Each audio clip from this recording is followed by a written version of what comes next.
à Dieu, résistez au diable et il fuira loin de vous. Délivrance. Il faut impliquer na katiwana, faut l'amour, faut la déterminer que ngai awa wandena luka délivrance makambo uzala malamu. Omona makambo pe ekende très bien. Yangona Bible lobby dans Jacques 4, 7, soumettez-vous à Dieu, résistez au diable et il fuira loin de vous. 4. Le manque de discipline spirituelle. Considérons l'aptitude et la qualification d'une personne exerçant le ministère de délivrance. Jésus a également dit, cette sorte de démon ne part que par la prière et par les jeûnes. Matthieu 17, 21. Jésus-Christ ça va bien. Cette sorte de démon, démon ya ndenge boye, et kendeke kaka na losambo pe kokanganzala. Cette sorte de démon ne part que, ne sorte que par la prière et par les jeûnes. Matthieu 17, 21. Ndeko, yoka Jésus ndenge azoloba awa. Mais bozo landa mate ya muto yu babengi sataniste na bino, bo jenaka na bino te. Bo jenaka te. Mais Jésus awa na Matthieu 17, 21 zoloba nini? Ndeko nanga soki oyebi liloba. Ba aventurier belé. Soka bandika ba makomanza bo yebi kaza aventurier otiki. Oyebi ka déjà yo moke oyo azani aventurier na tiki. 5. La force variante des démons. Prenez note que Jésus a fait une distinction entre les esprits. Cette sorte indique que certains démons sont plus forts et plus déterminés que d'autres. Et nous avons vérifié que c'était une certitude. Mes chers frères et sœurs dans le Seigneur, dans Matthieu 17, 21, Jésus-Christ dit, cette sorte de démons ne sortent que par la prière et les jeûnes. Ici, Jésus-Christ parle des démons récalcitrants, des démons qui résistent, des démons qui sont résistés, qui résistent d'une façon incroyable. Et Jésus dit clairement que cette sorte de démons. Donc, il fait une différence de démons. Avec les démons, la délivrance à Batumususu et Oumelaka, mais à Batumususu, Oumelaka, tout le monde a maman ici. Il y a Batumusu pe azana résistance na ye, a Koutani na Moussa d'Anzambe. Oazolubaso, tu sors au nom de Jésus-Christ. Na Moutouazana Katia Gêne, Moussa d'Anzambe pe na Gêne, Gêne on est sangani, Nabi Okopima Okodikaye. Nabi Missa Bate Belé, Balagi na prison satanique, Belé. Na minute on est à Zolo Babazo Sepela. Va bloquer bon même à Misala. Va bloquer bon à Belé. Mais les lots bazin c'est bon. Jésus, prenez que Jésus a fait une distinction entre les esprits. Cette sorte indique que certains démons sont plus forts et plus déterminés que d'autres. Et nous avons vérifié que c'était une certitude. Le combat implique de mettre la pression sur l'ennemi jusqu'à ce qu'il soit vaincu. L'échec pour celui qui exerce la délivrance peut résulter de son relâchement alors qu'il dut maintenir plus longtemps la pression. L'échec pour celui qui exerce la délivrance peut résulter de son relâchement.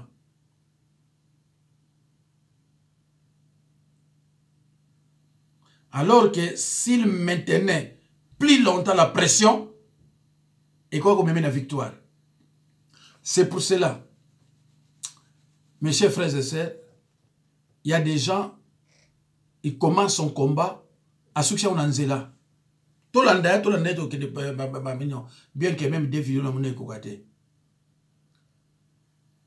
Bandeko. Au moins, on a 6 mois, 7 mois, 8 mois, à l'embi déjà. Bah, monsieur, bah, les lacas, nous sommes à 3 mois, 4 mois, délivrance sur la totalité. Abani Jagolela, Abani Jagolemba. Et ça, mawa. Mes chers frères et sœurs dans le Seigneur, si vous demandez quelque chose à Dieu, soyez patient. Soyez patient et tolérant. Isaac s'est marié à l'âge de 40 ans. Il a eu des enfants à l'âge de 60 ans. 20 ans de prière, 20 ans de demande, 20 ans de jeûne. Et Dieu a exaucé ses prières. Yo osali mobulu le mususu 30 ans ya mobulu na mobulu ya bisengo na bisengo. Tango ke pa musala nzambe okomi pressé olingi obika dans 2 mois 3 mois. Oh, kasi nza ko bika na eza pa nzambe. Ngana na sali procédure nyonso mais celui qui décide c'est Dieu. Tango yo bana osaka na nzoto na yo. Tango oza na aveuglement, tango oza na ignorance. Ezwaki yo temps, ezwaki yo temps. Mais tika kolela, zana patience. Nzambe robikisa yo. Faut eba lilo bande odanga. Alors, 6. Les conditions non remplies, sinon rechute. Le candidat à la délivrance doit remplir certains critères. 7. Il doit pardonner à tous ceux qui ont mal agi contre lui. Et il ne peut être libéré tant qu'il n'a pas rempli cette condition qui libère le pardon de Dieu. Nekonangai, ceux qui ont un conflit, osana conflit, on se réconcilier té. Na délivrance na yo est en réussite. C'est pour cela, moi, quand je délivre mes patients, mes malades, na kendeke tina suka. Première étape, donc qu'est-ce qu'on a? Deuxième étape, il y a réconciliation. À moins que yoko sanga. Parce que n'a pas obligé. Mais ce qu'on a vu vérité, na étape on a mis mayo, il faut bika. Okita omata. C'est pour ça que nous bato batil na bato ba documento basa na mo le mode. Obika na ote, obika te. Le boko sa bato obika te. Parce que procédure ezo loba ndengwana te. 8. Il doit se repentir de tout péché. C'est-à-dire, il doit se repentir de tout péché. C'est-à-dire, une repentance sincère. Une repentance sincère. Eza awa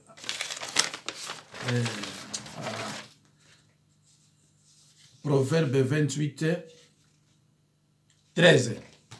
Neko. Ce qui, toute délivrance, d'abord, toute délivrance commence par la confession de péché et la renonciation définitive aux pratiques. Alors, ce qui est au bon bina baka mususu, récite kozala. Ce qui est au bon bi, récite et kozala. Okitomata.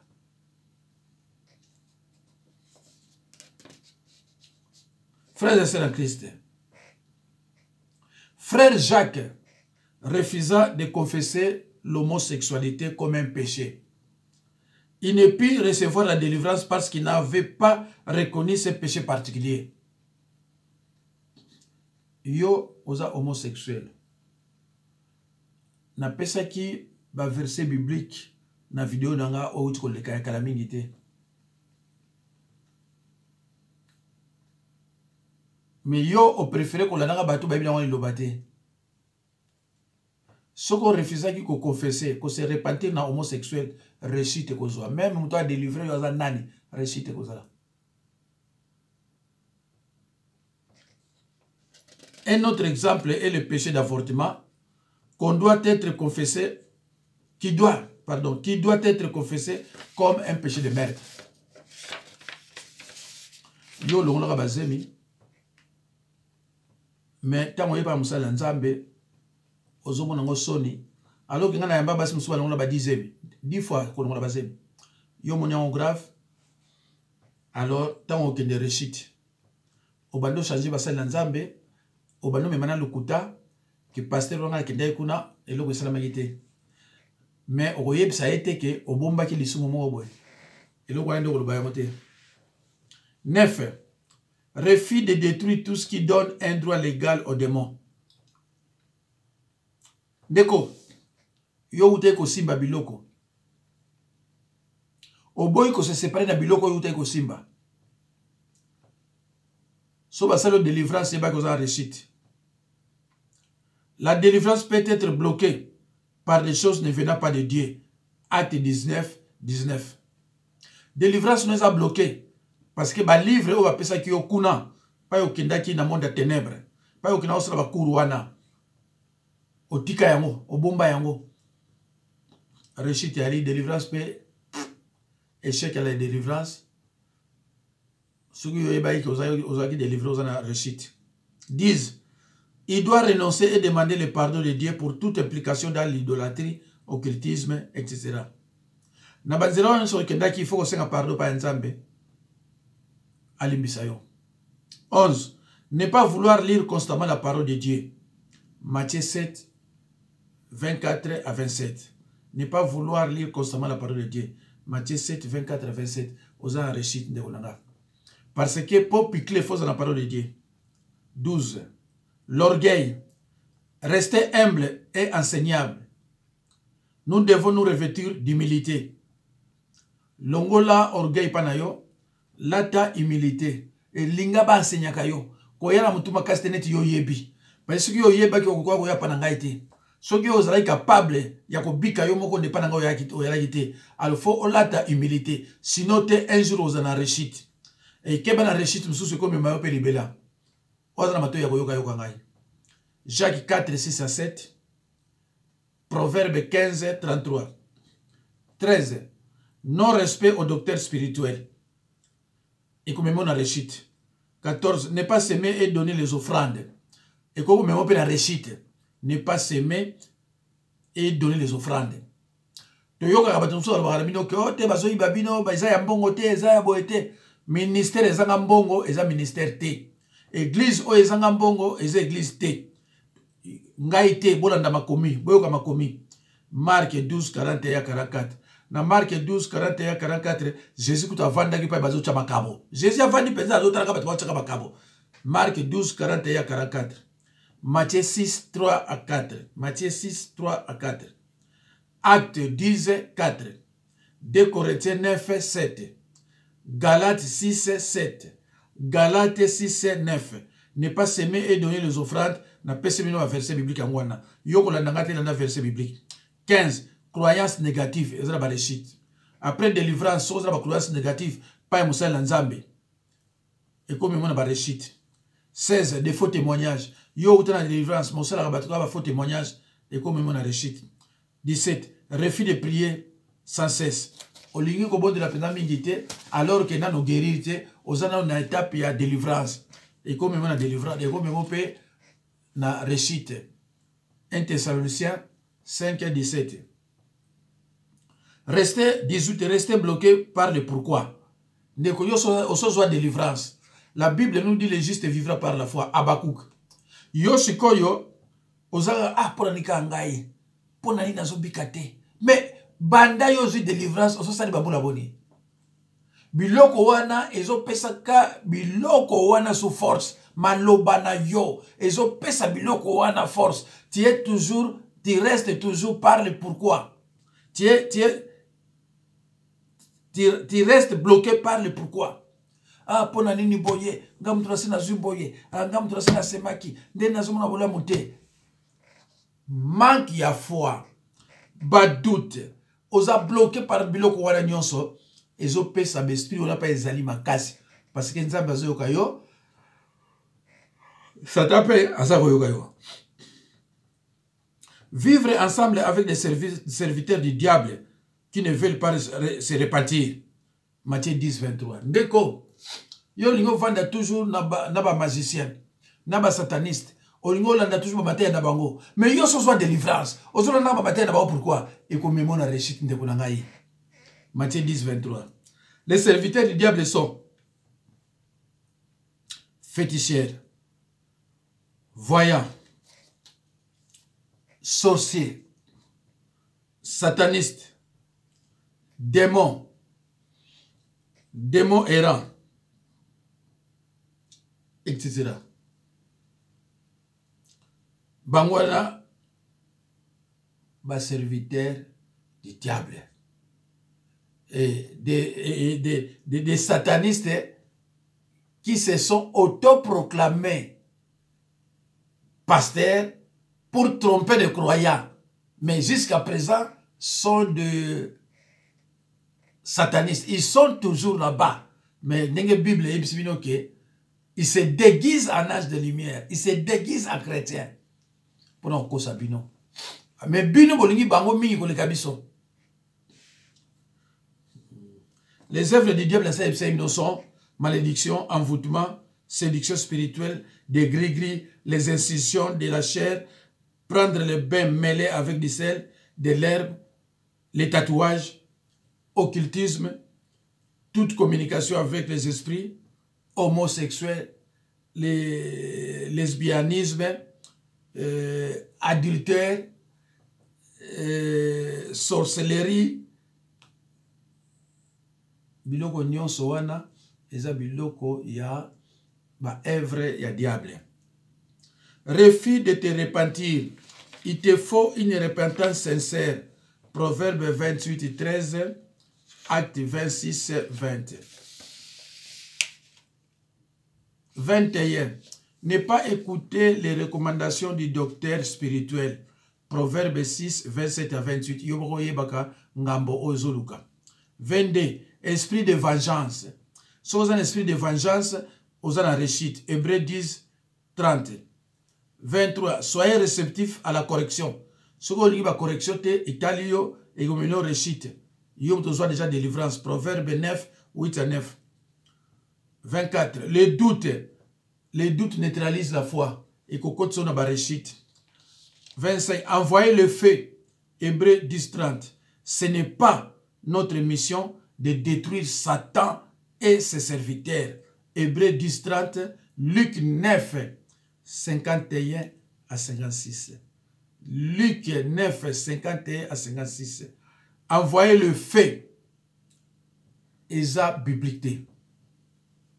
Tangabi Azwab, Hébreux 10, 30, na Luc 9, 51 à 56.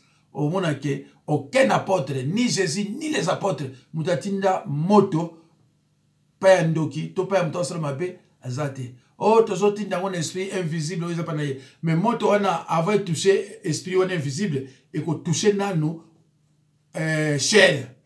Et bomi et puis bomi sous na esprit on a. De toute façon, pour esprit ne bima, to bomaye, et ça moto te bomaye.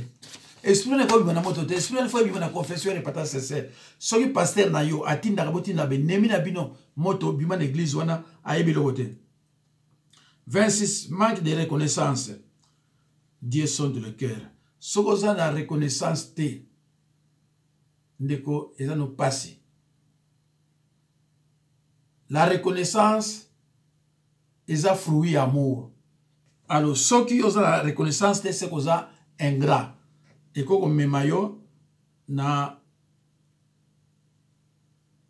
ekoko memayo na liwa na réussite déjà. Manque de reconnaissance. 27. Mensonge est un péché qui mène à la mort. Acte des apôtres 5, 1 à 11. Anania et Saphira. 28. Mauvaise langue. La Bible dit par tes paroles tu seras justifié et par tes paroles tu seras condamné. Et comme on a réussite. 29. Changement brusque des docteurs spirituels pendant le processus de guérison. Ndekonangaï. Aux huit délivrance, au bandiko qui n'a pas guérison. Tant yo yoki, va combattre docteur spirituel na yo, pasteur na yo, va combattre ye, yo croire batouana ou va combattre ye, au kimi, aux en réussite, kende, au kumona que un jour on a problème, bah moussou va problème. Parce que aux a oza moto oza na foite. Marie de Magdala, bafinga Jésus na bandenge nyonso, mais Marie de Magdala azalaika na Jésus tina suka. Parce que ayebaki o wana za nani. Siko pa yo zali ozo regretter. Parce que pa yo na enseignement. Soko tali enseignement ngo ezata na photo tina enseignement ngo na pesaka. Mais moi zo nga so para ngaya te parce que son yo sala yo na orgueil. 30. Suivre les prédications de n'importe qui sans savoir si c'est un dernier, si ce dernier est mandaté par Dieu.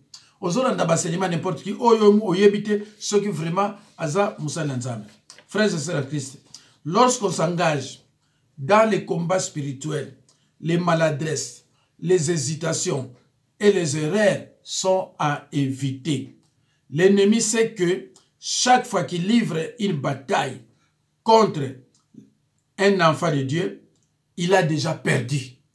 Mais il va s'engager à ta poursuite tant que tu ne maintiendras pas la pression sur lui.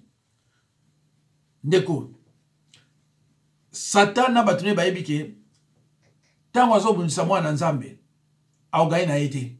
Mais il faut continuer à kolanda yo pour la lème sous yo au kolemba à continuer à attaquer à kotika. Chacun doit prendre en compte que dans la délivrance, on ne traite pas avec un esprit isolé, mais avec tout un réseau d'esprit. Cette vérité est soulignée dans les mots principauté utilisés en Éphésiens 6 et 12, qui démontre que les esprits travaillent ensemble en bataille rangée comme des compagnies de soldats. L'Écriture nous rappelle aussi que le royaume de Satan n'est pas divisé. Et si Satan chasse Satan, il est divisé contre lui-même. Comment donc son royaume subsistera-t-il? Matthieu 12, 26. Marc 3, 23.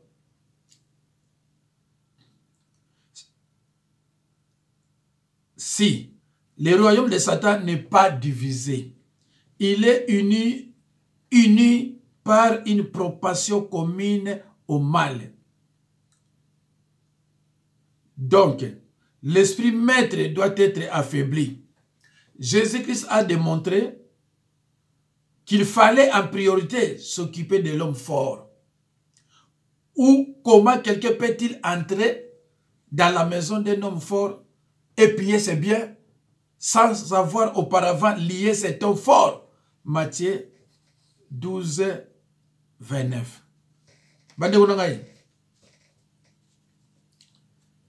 Na temps de délivrance, faut que tozo traité na esprit mon côté, tozo traité na ndoki mon côté, tozo traité na démon mon côté. Tout est réseau. De konangai, soki yo babundisa kona bandoki, so babundisa kona ndoki. O tata lekeza kaye mon côté. Tout est réseau de sorciers. Oh nyonso bazala simanaye, côté obalila na côté nyonso bazako bundisa yo, bakotika yote. Mais loba na bango, je suis un croyant né de nouveau. Ma vie est entre les mains du Tout-Puissant. Alors, royaume à diabolo. Jésus-Christ a divisé. Bayoka naka koleka biso. Biso ba chrétien mto swanaka. Biso ba chrétien mto finga ba pasteur. Biso ba chrétien mto sanga. Mais est-ce que nous avons bandoki na raison na ba swanaka bazo finga? Kaka biso ba chrétien, on finga pasteur, on sale ba faux témoignage, on ko ba dibiba ki maye parce que ba bikate, makaba belé. Mais bango kuna baza uni. Yango na Jésus Christ azoloba royaume wana eza unité. Ba yoka naka toujours na makama mabe. Ba yoka naka toujours na makama mabe. Eza royaume moko ya makasi o ya makasi. Jésus Christ azo prévenir biso. Alors vous n'êtes pas du monde. Et c'est pour cela que le monde vous déteste. Vous aurez des tribulations. Il s'adresse aux serviteurs de Dieu. Vous aurez des tribulations. Mais prenez courage. J'ai vaincu le monde. Mes chers frères et sœurs, c'est le révérend Jacques Dinabanza. C'est la fin de notre enseignement. Que Dieu vous bénisse. Je suis au 06 51 03 92 89 ou alors 0033 6 51 03 92 89. Merci beaucoup mes chers frères et sœurs dans le Seigneur.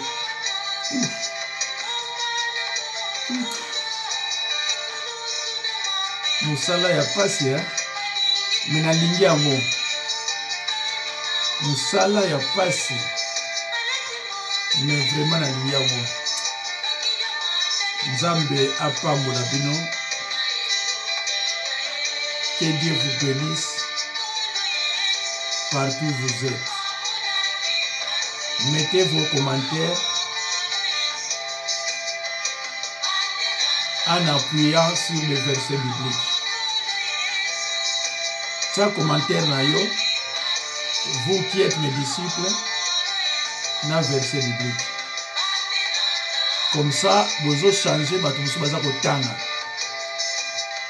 Nazo féliciter bino mingi bato ba disciple nanga.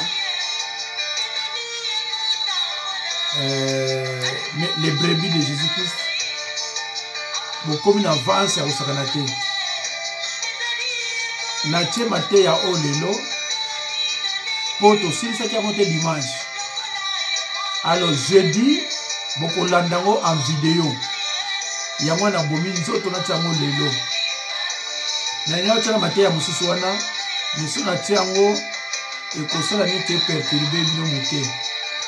Voilà. Yango na tie moko oyo. Bolandango ti na suka. Mettez vos commentaires. La sœur Sandrine, Exaucé, Christopher, Emmanuel, Kebana, Nanifus. Et voilà. Nzambe apambola bino. Apambola bino elnyoso. Destiné aussi. Les jeunes destinés de Felani. Nzambe apambola bino. Wana tangi les jeunes au Bazapa Nanga qui ont moins de 35 ans. Merci beaucoup.